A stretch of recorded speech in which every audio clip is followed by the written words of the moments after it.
Booters action, the much-awaited women's volleyball tournament, the championship run by our girls basketball squad, and a special guest. You guys definitely do not want to miss this. My name is Dayao, and you are tuning into UST's premier sports show, The Frontrunners.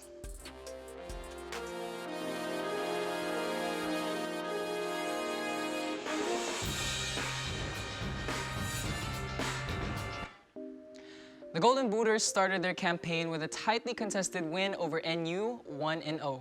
The 81st minute goal from rookie Stefan Marasigan was enough to give the Golden Booters 3 points.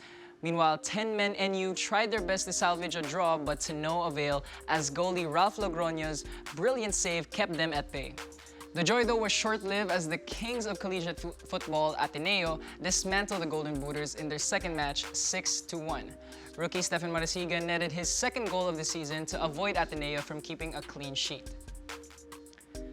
The Lady Booters, on the other hand, just fell short in their opening game as they bowed down to UP 1-0. UST dominated the second half to get back on track with May Cadag, Mary Indak, and Lelaine Durano, but a goal was not meant to be. Over on to volleyball, the Lady Tigresses bounced back from their opening day defeat to NU as they clobber the Lady Tams in 3 sets, 25-20, 25-16, and 25-18. The victory was a total team effort led by the Laure sisters, who finished with a combined 22 attack points. Caitlin Viray, Isa Jimenez, and Aimee Hernandez also chipped in numbers as the Lady Tamaraos found no answer to UST's offensive firepower all game long. And finally, the first ever championship series of the girls basketball just got spicier as the UST girls basketball team stopped Adamson's win streak and stole Game 1, 73-68. Kai and Koy Danganan scored 19 and 10 respectively to propel the Growling Tigresses for the W. Kai Danganan exited the game prematurely with an ankle injury, but fortunately, they were able to fend off Adamson. And that is all for the news rundown for today. Up next, our multi-talented guests will be joining us for a little talk show and some fun. So stay tuned as the Frontrunners return.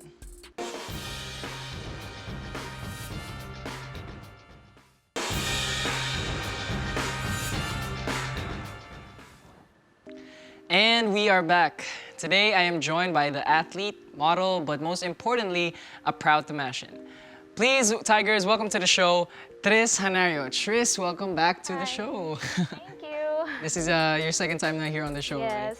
First time was with Ate Cassie. Yes. Yeah, so how was that experience like naman for you? It was good naman kasi it was all about how we prepare our training for upcoming UAAP namin. Right, and that's what we're gonna talk about kind of a little bit here in our interview for today. But for the first question that I gotta ask you, I mentioned earlier, you know, you're a model, you're an athlete, and still, of course, you're a student. Yes. So how do you balance all of those things throughout your day, throughout your months? Honestly, it's hard for me kasi I have a lot of stuff to do in class, training, and OJT. Pero ginagawa ko siya. I mean, nagsiset na ako ng schedule ko for training, casting go-sees, shoot, and then OJT para hindi ako mahirapan, tsaka hindi siya maging conflict. If ever may conflict man, inaayos ko sa. Mas inuuna ko kung ano yung kailangan. Yes.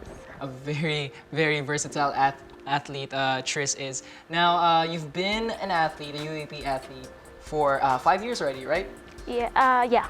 5 years, okay. And throughout those years, what is like your favorite moment in the UAAP? My first ever to play UAAP kasi new team, new member, rookie ka, and then panibagong event. So I didn't expect din na magiging rookie MVP ako that moment. Right, and right. it was the best ever na competition na nangyari sa akin. Hindi ko makakalimutan. Definitely Yes. ahead of the competition ka nun, di ba? Uh-uh. Now, syempre, as an athlete, we can't always have good days. Sometimes there's Yes. gonna be off days, right? True. Now, how do you handle those? Yung mga off days mo, yung mga days na you just don't feel like yourself. How do you deal with those? Nagdo-training na lang ako. And then, nagme-meditate. Iniisip ko kung ano yung dapat maayos na gawin. And then, sineset up ko lahat ng, in-organize ko lahat ng mga schedules ko para naman hindi ako mag-panic or mag-cram. Meditate. Wow, parang gusto ko Yes. rin mag-meditate. Malaki kasi tulong siya sa akin, mag-meditate. How long do you like meditate during those times? Siguro mga 1 hour, gano'n. 1 hour? Oh, 1 Wow. hour. Okay na yun yung 1 hour. So just in a room by yourself, just relaxing. yes. Right. Now, as you know, it's Women's Month, right? All about women empowerment this month. So, what is your advice to all the aspiring athletes out there, young girls coming up in their respective fields? If you have a goal in your life, go for it, work for it. Hindi yung maghihintay ka lang na yung goal mo yung lumapit sa'yo. If you have a goal, work for it, and wag mong hayaan na ihayaan mo lang siya na hindi mangyari sa'yo. I mean, grab it, claim it, kasi it's your goal eh. And then if you want to achieve something bigger, higher, work hard for it. Yes. That's really great. Now, I know sometimes nga, di ba, we talked about the off days, but sometimes may mga mas malalaking off days na talagang hindi natin makakalimutan. So, what was like the biggest challenge for you during those times na you felt like you were just so down and that you couldn't do it anymore? Which event was that? Yung pinaka tumatak sa isip mo na, maalala ko to habang buhay. That was season 79. Alright, tell me about it. Na-injury kasi ako, then tumaba ako, then I don't know what I'm going to do, kung makakapag-perform pa ba ako na maayos. And then tumatakbo ako na I can feel. Oh, the injury. Yes, tapos ewan ko kung makakapagbigay ako ng points sa team. Then hindi ko alam ano gagawin ko, tapos paano ako makakapag-move, para ako makakapag-sink in, kasi napaka-scary na nangyayari. Then hindi ko siya, parang may trauma ako, hindi ko siya makalimutan until now. Well, the important thing there is that you bounce back, diba? Yes. And how did you bounce back from that that injury? I didn't let the negative thoughts na kainin ako, kundi yung ginawa ko, I train hard, always think positive, para naman ma-enlighten yung self ko. And then, nag-extra training, ganon, Yeah. pray for it, devotions. Now, finally, for my final question, you've had a long career, but what stands out as like the highlight of your 5-year career with UST? Siguro yung highlight is yung hard work mo as a student athlete at the same time model. Giging successful siya kasi na mag-graduating student na, and then matatapos na yung college career ko, pagiging athlete ko here sa UST, pag-represent ng UST, international and local. Siya, parang successful siya. Yan, worth it siya. Yung work talaga is like the most important thing there. It's yung pinaka-highlight. I remember the great Kobe Bryant once said, diba, it's not about the destination, it's the journey. True. And like you said, the journey is the work. Really, really great. Thank you for that, Tris. You're welcome. And that concludes our interview, but Tris isn't done here just yet, so stick around because the Frontrunners will be right back.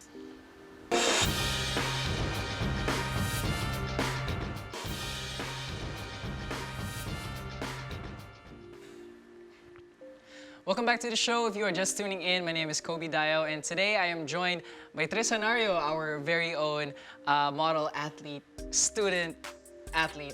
What? Sorry about that. Okay, and for this segment, we're gonna be playing a little game called Thumbs Up or Thumbs Down. So, Tris, game's pretty simple. Kung nagawa mo na to, give us a thumbs up. Kung hindi mo nagawa, give us a thumbs down. All right. So let's start things off and get this game rolling. So first things off, have you ever tried cutting class? Oh, okay. We'll ask about that in a Pero bit. may naman yan, purpose naman yung bakit. Okay, sige, bakit? Kasi may casting ako sa BGC. Oh, okay. So for work rin. Tapos, I have no choice na. Hindi na ako nagpaalam. So, pumunta na ako. Okay, that's okay, that's okay. For greater good naman. Ano. Now, have you ever faked an illness to get out of an event? No. No. Laging stick to your word. That's good, that's good. Have you ever grabbed the wrong person's hand? Yes. When? Someone. When was this? Someone. Pumunta kami sa SM San Lazaro. Then, naiwan kasi ako ng kasama ko.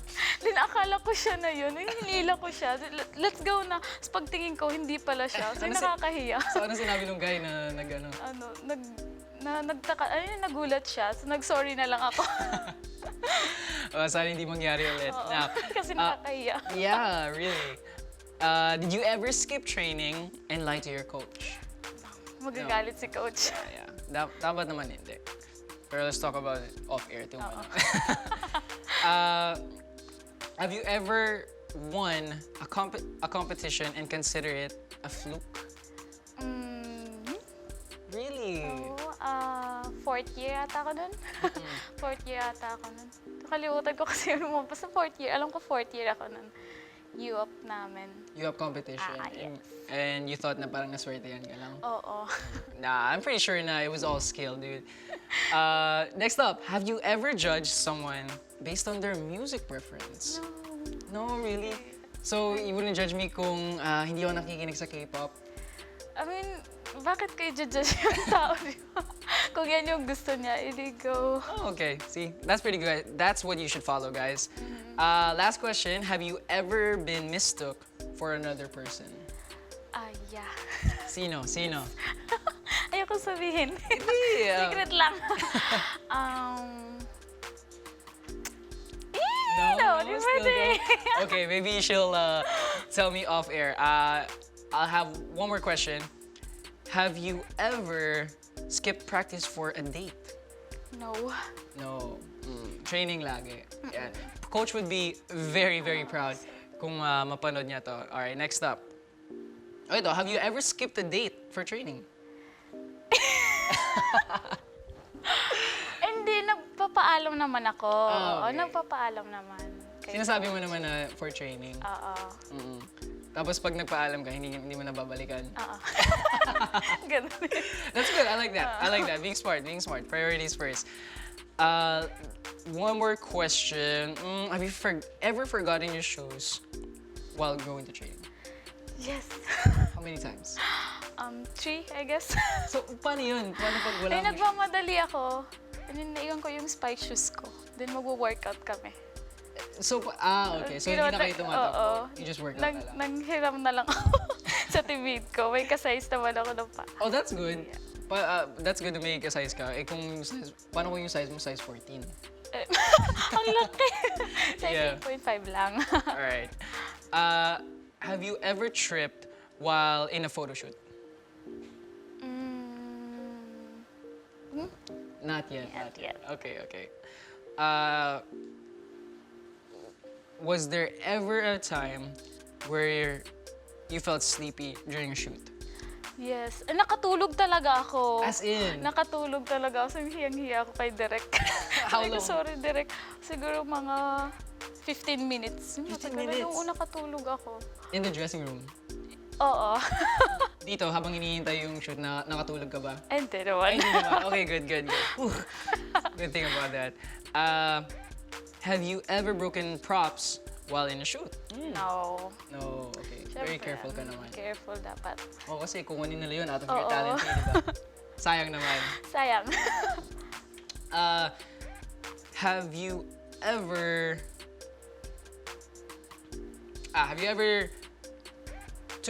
took someone to Lover's Lane? No, hindi kahit friend. You've never took someone there. So off limits yun. Oo. Off limits yun.